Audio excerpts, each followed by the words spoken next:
I've spent a good deal of my life amongst the poorest of poor children.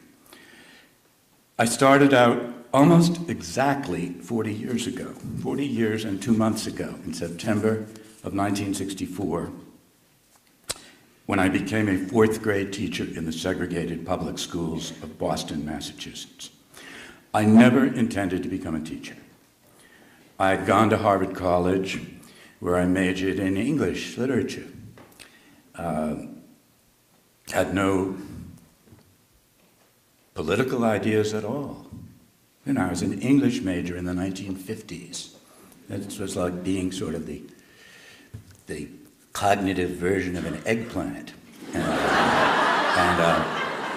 I just had no political values. And after Harvard, by some real mistake, I won a Rhodes Scholarship. And I didn't like Oxford. At Harvard, everybody pretended to be British. You know, even the boys from Utah. So, and I was at Oxford, it seemed oddly familiar. And I spent most of those years in Paris, to be honest. When I came back to the United States in 1964, my mother and father were getting a little worried about me because, you know, when I'd gone off, I was like their golden boy, and now I was in my mid-20s and just hanging out in Harvard Square. And my father thought that a Rhodes Scholar by that age should be doing something distinguished, at very least be the governor of an insignificant state.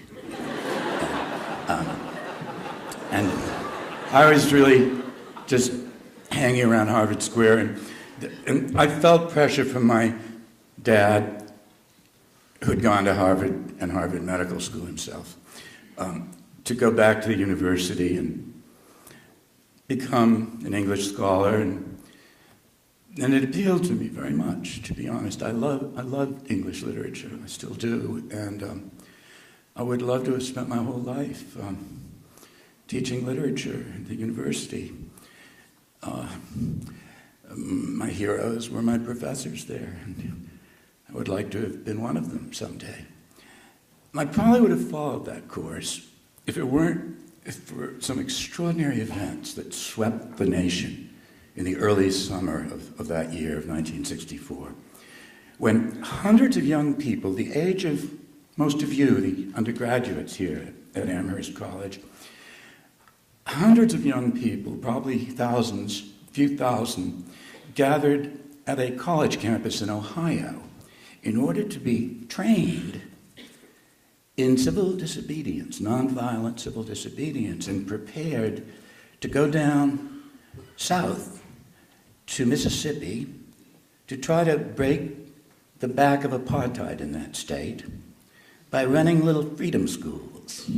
Have any of you ever heard that term? Freedom schools, which were intended to teach little kids to read, but more important, teach grown-ups how to register to vote.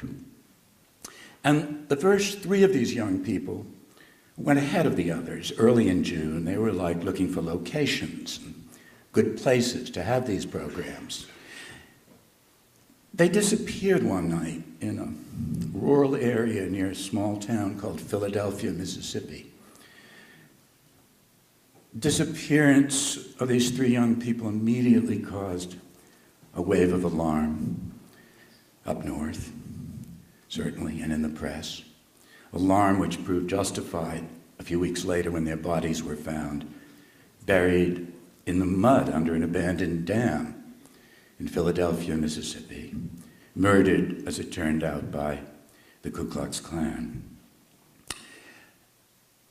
That event had a stunning effect on hundreds of thousands, probably millions of young people of my generation. Now, black folks had been lynched forever in the South, and the nation never paid attention, not much. But this time, it was a mixed group. They were black and white. And the nation did pay attention.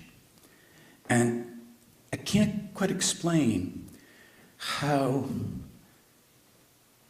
this created a sense of urgency among so many of us. It changed the lives of many of us. It probably changed my life forever. It's hard looking back to be certain it was that event alone, but I remember it was right after that event that I got in my car in Harvard Square. And what would you guess in those days? I had a little VW Bug plastered with slogans. And I drove to Roxbury, it's the black community of Boston, and I went to a church, the minister, black church, black minister, and I said, "Can I be of any use?" Just like that. I didn't know what to say. I just said, "Can I be of any use?" And he said, "Yes, you can, young man. As a matter of fact," he said, "we're setting up a freedom school right here in Roxbury to teach our kids how to read. Can you teach reading?" I said, "No, I went to Harvard." Because I didn't know anything useful. I just knew nothing useful. He said, "We'll teach you to teach reading." And they did. And after a few weeks, crash program, they gave me a class. And I got to like that class so much. I just became so close to those kids that when September came, I didn't like the thought of losing them. And so I just walked into the Boston School Department one day and said, "I'm going to be a teacher." Well, I'd never heard of certification. I didn't know what that was even. And they said, "Where'd you go to college?" And I said, "Harvard." And they said, "Then you can't be a teacher because you couldn't get certified at Harvard." And I said, "Well, there must be some way I could teach." And they said, "Well, you could be a sub."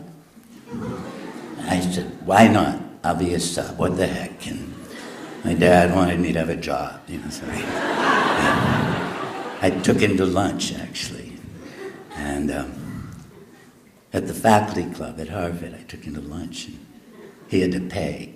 And I said, "Dad, I have a job." "What is it?" "I'm a sub." And let me tell you, in all seriousness, that was the hardest thing I'd ever done in my life, honestly. The first time I came to admire teachers so much, right from the start, when I saw what they had to do. First time I ever taught in my life, they called me up one morning around 6 a.m. and said, "You're going to teach kindergarten."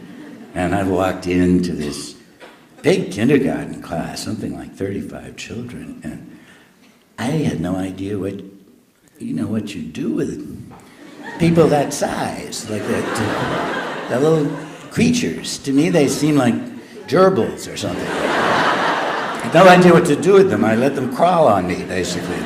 Played with them. But I survived and ultimately became a fourth grade teacher and later a fifth grade teacher.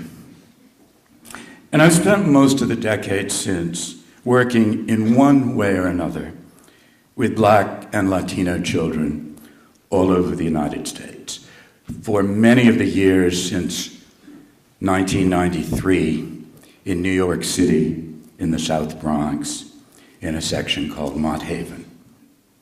In all, I've made about 300 visits up to the South Bronx in these years to talk with children and teachers, parents and preachers, ministers, who face challenges I couldn't even dream of 40 years ago. It's so much harder now.